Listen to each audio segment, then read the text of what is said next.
I walked into the bank to buy my daughter a house and woke up in a hospital bed, missing $1 million, and the thief who took it was already sitting in the waiting room, holding my coat like a concerned son-in-law. My name is Brittany. I'm 69 now, but this started 2 years ago when I was 67.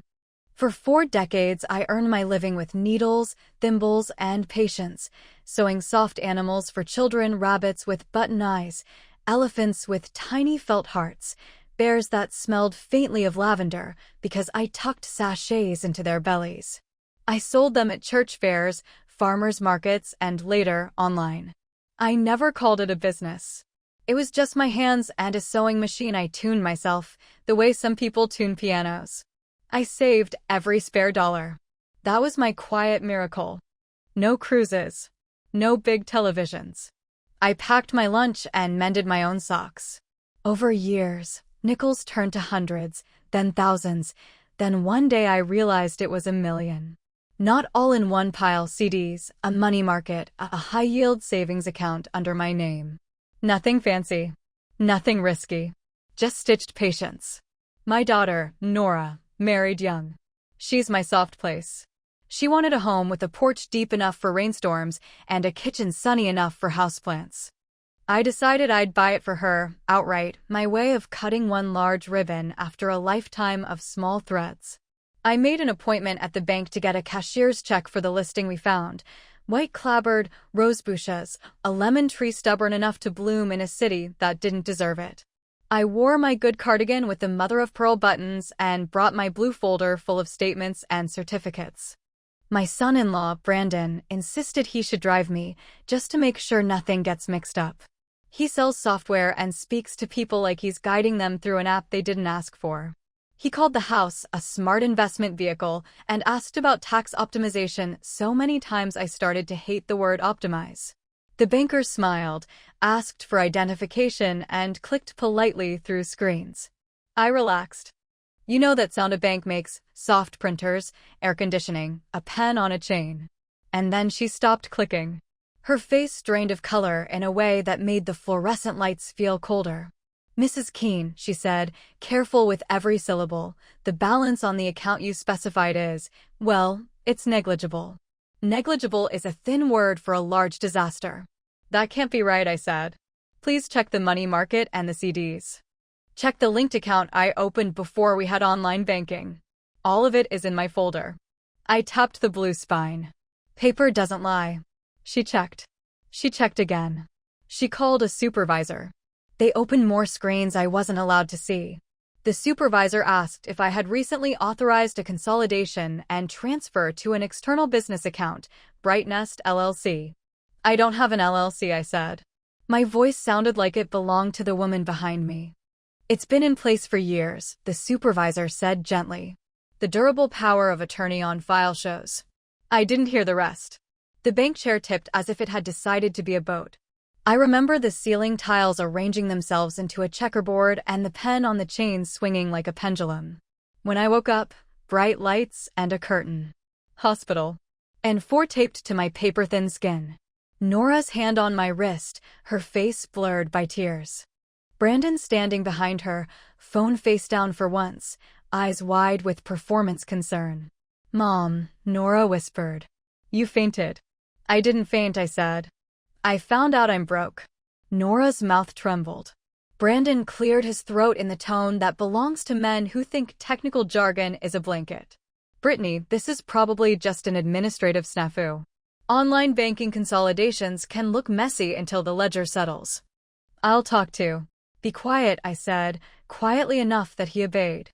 A nurse asked if I felt chest pain. I shook my head. My ache was arithmetic. When they let me go, I didn't go home. I asked Nora to take me to my storage unit, the one I kept, because a person who sews toys keeps more than fabric, she keeps proof.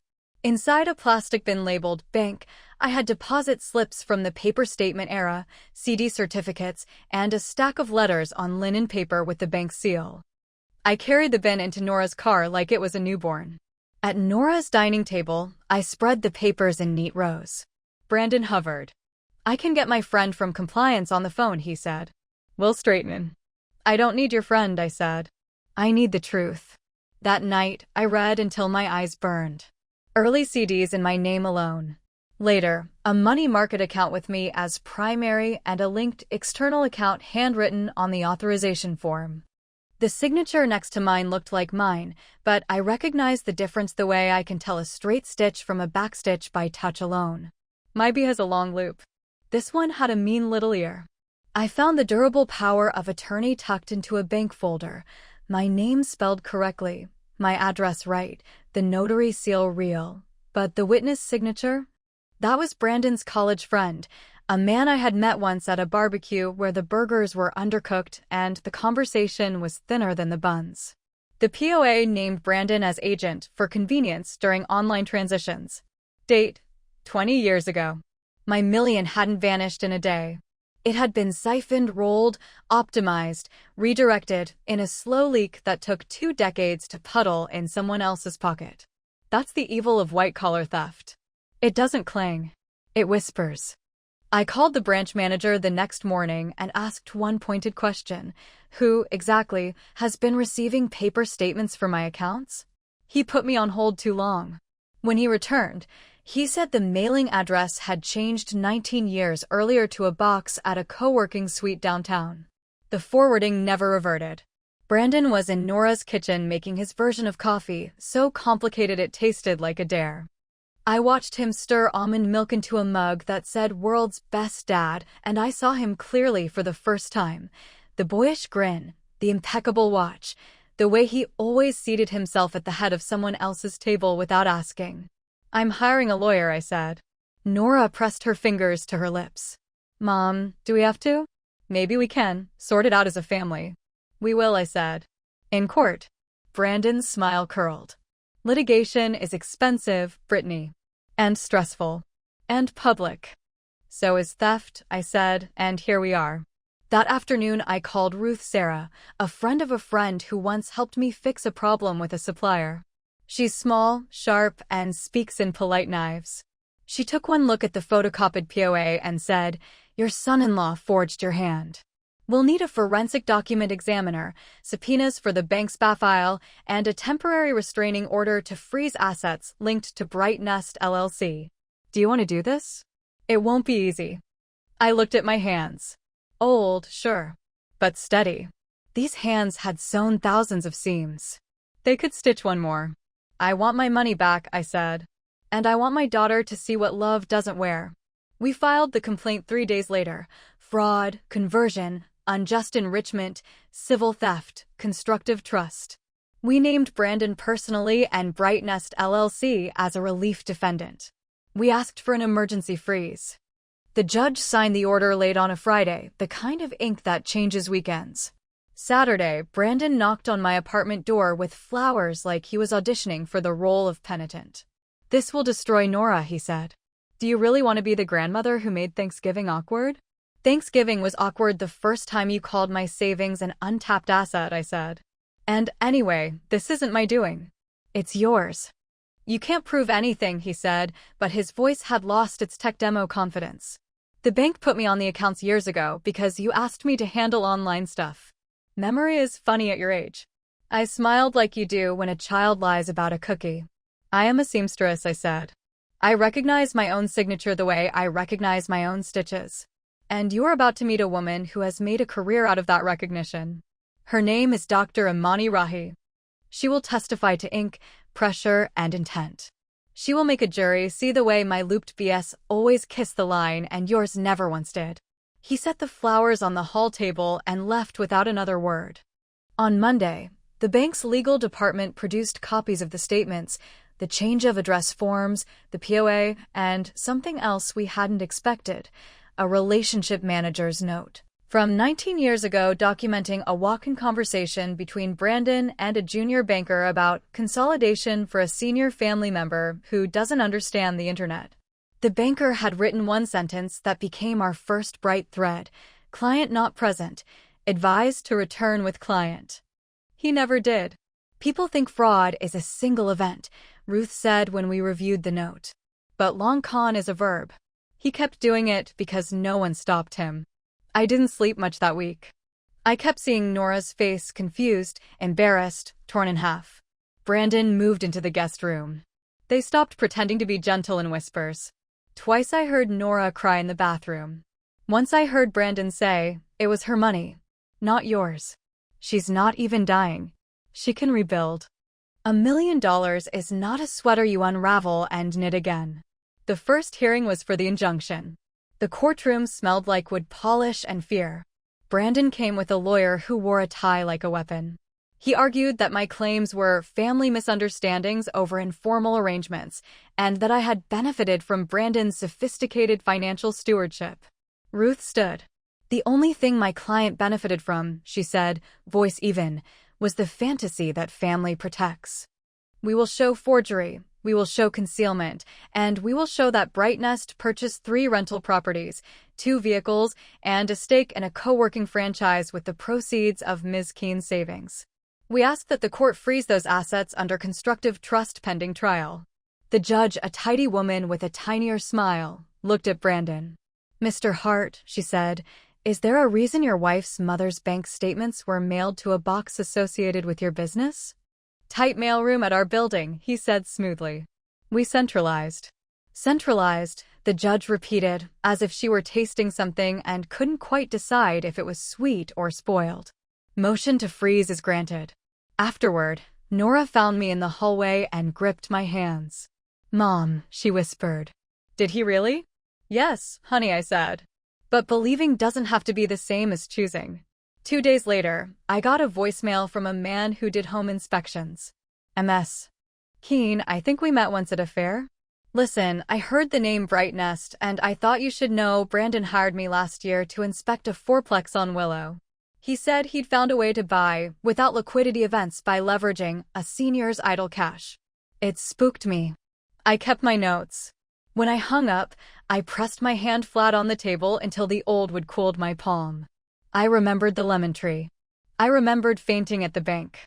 I remembered Brandon calling himself family.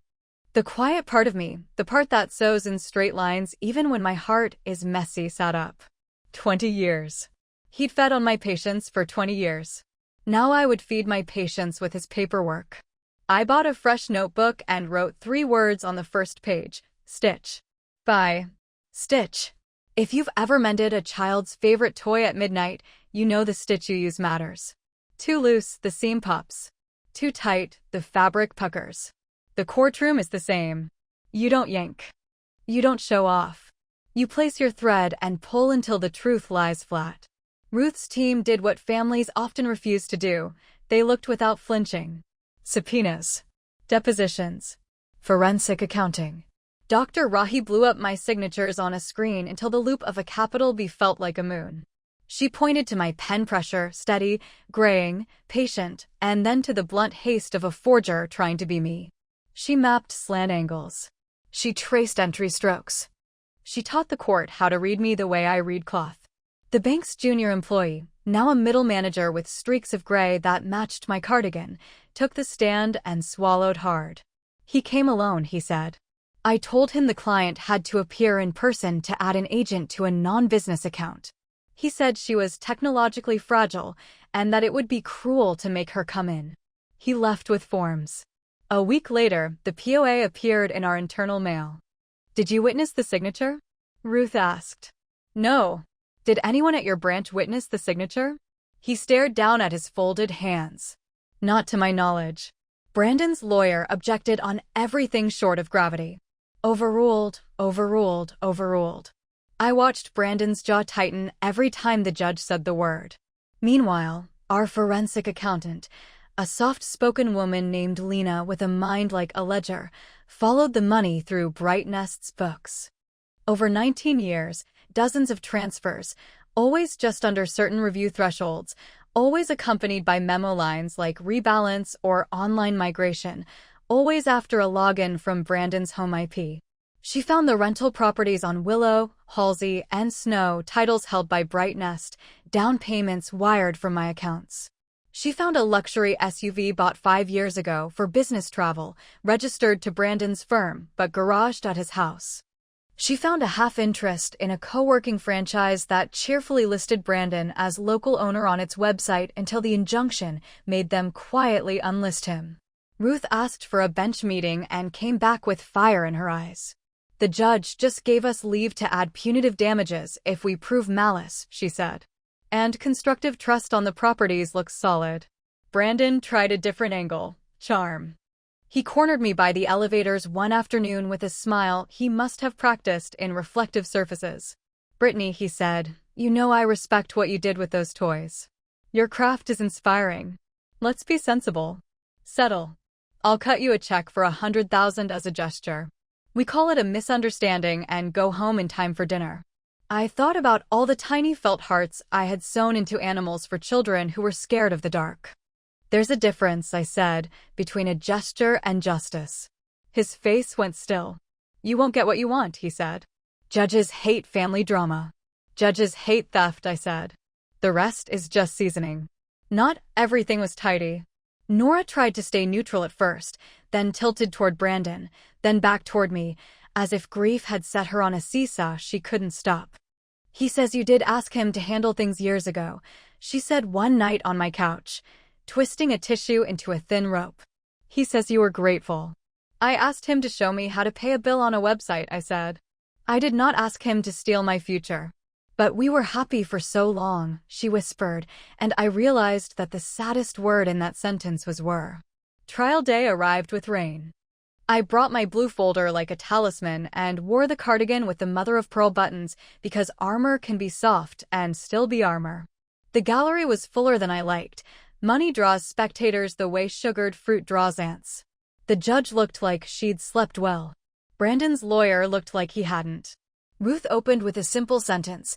Ms. Keene sewed toys for children for 40 years and saved $1 million. The defendant calls that idle cash. She let the words hang. Then she began to stitch. We called Dr. Rahi first. She spoke softly about baseline, hesitations, speed. The jurors leaned in. At one point Brandon's lawyer objected that this is art critique, not science, and Dr. Rahi smiled in a way that made me like her more. If you think handwriting analysis is art, she said, you've never met a bank's risk department. We called Lena. She projected the transfer lists, each line a thread connecting my accounts to his. We watched 19 years of siphon scroll by a slow storm on a gray screen. Then she clicked to a slide with photos. Willow's cracked driveway, Halsey's cheerful blue trim, Snow's red door. All purchased in the name of Bright Nest, she said. All with Ms. Keene's funds. All rented for profit for the last decade. Brandon took the stand and slid into the role he thought would save him, the steady husband protecting a bumbling elder from the roughness of modern life. She was confused, he said. She asked me to consolidate because the bank terrified her. This wasn't theft. This was stewardship. Ruth handed him a copy of the POA. You signed as a witness to Ms. Keene's signature, she said. Where were you when she signed this? At the kitchen table, he said smoothly. Right where you are. Odd, Ruth said lightly. Because the notary, whose seal appears on this document, moved to Arizona the year before this was supposedly signed. She held up a change of address record from the Secretary of State. Either she teleported or this document is a forgery. For the first time since this began, Brandon stuttered. I must be misremembering. Memory is funny at your age, Ruth said, and it was the only time I let myself smile where he could see it. In the middle of cross-examination, something else happened that I had hoped for but didn't dare expect. Nora stood up from the back row and moved to my side. She didn't take my hand. She didn't need to. Her nearness felt like someone had finally sewn a tear I'd been hiding under a sweater. Over lunch, she said, I want to tell the truth. And she did. She testified about the mailbox key that Brandon kept on a separate ring, about the co-working suite box I never had a reason to know existed, about the time Brandon joked that older people shouldn't be allowed to sit on cash because they'll just take it with them. She cried, but not sloppily. It looked like rain in summer, necessary, cleansing, brief. Brandon's lawyer tried to rattle her. You love your mother, he said, as if that were a flaw. I do, Nora said. And I used to love my husband. One of those loves is not on trial. On the third afternoon, the courtroom spectators got the spectacle they had come for, the moment when paper lies meet their limits. Ruth asked the judge to allow a brief demonstration. She set a clear panel on the witness stand, angled it so the jurors could see, and placed transparency overlays of my signature, real ones, from different years over the forged one. Even across the room, you could see the tremor in the forge, the different entry strokes, the way the pressure lightened in places mine never did. People think forgery is about copying shape, Dr. Rahi said from her seat. It's about copying speed. You can copy a letter but not a life. The judge looked at Brandon like she was thinking of her own mother. Then she said, "Counsel, I've seen enough for today. Closing statements tomorrow." That night I couldn't sleep. I got up and wandered the small apartment, touching things like you do when you don't quite believe you're awake. I opened the closet where I keep bears waiting for homes and found one I had made the week Nora was born, brown plush, crooked ear, felt heart. I tucked it under my arm and sat in my chair as if I were holding my daughter again, tiny and loud and new. I was not seeking comfort. I was remembering why I started sewing in the first place, to make something small that could carry love's weight for a while. In the morning, I put the bear in my bag. I didn't know why. Later, I would. Closing arguments were simple because lives are complicated enough. Brandon's lawyer did his duty. Family money is messy, he said. This is a misunderstanding dressed in legal clothes. Ruth didn't pace or perform. This is theft dressed in family, she said. Theft that took 20 years to complete because it relied on something sacred, a mother's trust. I reached into my bag and handed the bear to Nora. She held it like a person holds a memory that has turned back into an object. I don't know if the jury saw that. I hope they did.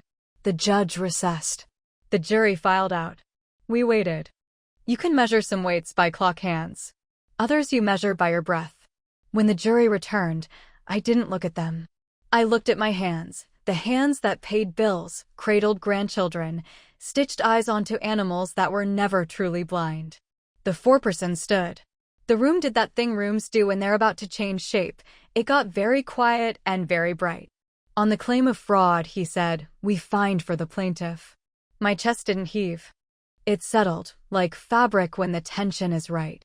On the claim of conversion and unjust enrichment, he continued, for the plaintiff. We recommend compensatory damages of $1 million and punitive damages in the amount of $500,000. The numbers hung in the air for a heartbeat, then found me. Brandon exhaled a wordless sound, the kind tech people make when a demo crashes in front of investors. His lawyer put a hand on his arm and then removed it, as if the heat might burn. The judge thanked the jury and then turned to her own, quieter duties. She granted the constructive trust on the properties and ordered the immediate sale of the Willow, Halsey, and Snow rentals, proceeds to be paid into escrow for my benefit. She froze distributions from the co-working franchise stake. She ordered interest and costs. And Mr. Hart, she added, I'm referring the matter of the notarized POA to the district attorney. Whether criminal charges are warranted is not for this court to decide. But fraud is not a family value. Ruth squeezed my shoulder. I did not cry because relief does not always come with tears. Sometimes it comes with standing up straight without remembering to. Outside the courtroom, the air felt new. Reporters waited because money is a headline. Ruth handled them. I stood a little off to the side where a person could be a person and not a case. Brandon walked past without looking at me. When he reached Nora, he stopped, as if his body had encountered a wall he couldn't code through. Please, he said. Don't let your mother. Nora looked at him in a way that made me proud.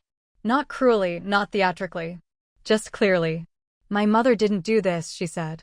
You did. He opened his mouth, then shut it.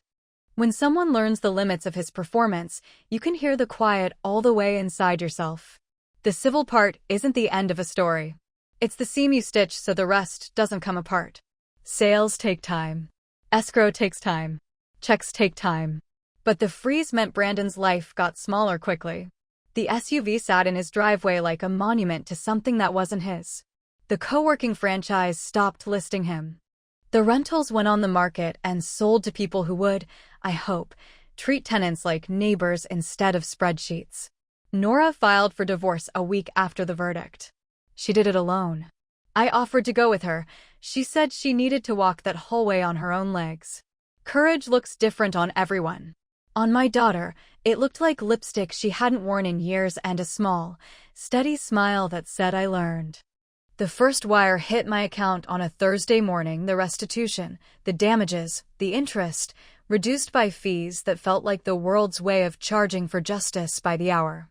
I stared at the number and felt, not triumphant, just upright.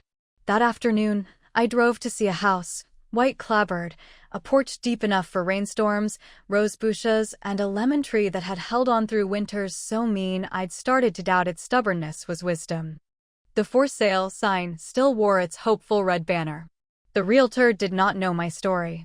She did not need. I walked into the bank to buy my daughter a house and woke up in a hospital bed, missing $1 million, and the thief who took it was already sitting in the waiting room, holding my coat like a concerned son-in-law.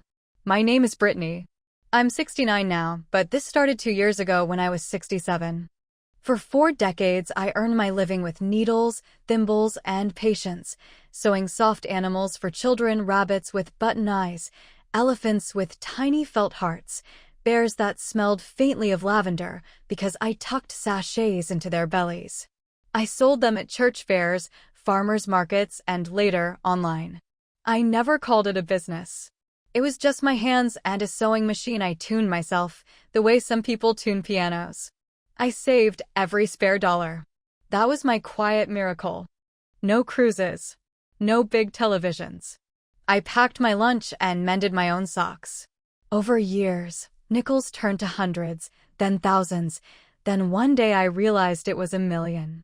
Not all in one pile: CDs, a money market, a high-yield savings account under my name. Nothing fancy. Nothing risky.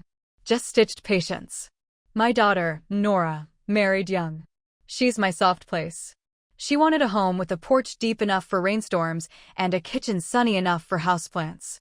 I decided I'd buy it for her, outright, my way of cutting one large ribbon after a lifetime of small threads. I made an appointment at the bank to get a cashier's check for the listing we found. White clapboard, rose bushes, a lemon tree stubborn enough to bloom in a city that didn't deserve it. I wore my good cardigan with the mother-of-pearl buttons and brought my blue folder full of statements and certificates. My son-in-law, Brandon, insisted he should drive me, just to make sure nothing gets mixed up.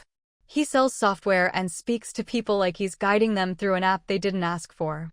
He called the house a smart investment vehicle and asked about tax optimization so many times I started to hate the word optimize. The banker smiled, asked for identification, and clicked politely through screens. I relaxed.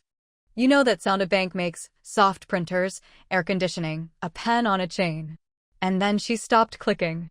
Her face drained of color in a way that made the fluorescent lights feel colder. "Mrs. Keene," she said, careful with every syllable, "the balance on the account you specified is, well, it's negligible." Negligible is a thin word for a large disaster. That can't be right, I said. Please check the money market and the CDs. Check the linked account I opened before we had online banking. All of it is in my folder. I tapped the blue spine. Paper doesn't lie. She checked. She checked again. She called a supervisor. They opened more screens I wasn't allowed to see. The supervisor asked if I had recently authorized a consolidation and transfer to an external business account, Brightnest LLC. I don't have an LLC, I said. My voice sounded like it belonged to the woman behind me. It's been in place for years, the supervisor said gently. The durable power of attorney on file shows. I didn't hear the rest. The bank chair tipped as if it had decided to be a boat. I remember the ceiling tiles arranging themselves into a checkerboard and the pen on the chain swinging like a pendulum. When I woke up, bright lights and a curtain. Hospital. And 4 taped to my paper-thin skin. Nora's hand on my wrist, her face blurred by tears. Brandon standing behind her, phone face down for once, eyes wide with performance concern. "Mom," Nora whispered. "You fainted." "I didn't faint," I said. "I found out I'm broke." Nora's mouth trembled. Brandon cleared his throat in the tone that belongs to men who think technical jargon is a blanket.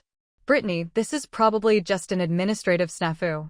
Online banking consolidations can look messy until the ledger settles.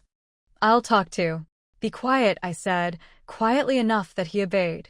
A nurse asked if I felt chest pain. Your watch to the end. Be click here.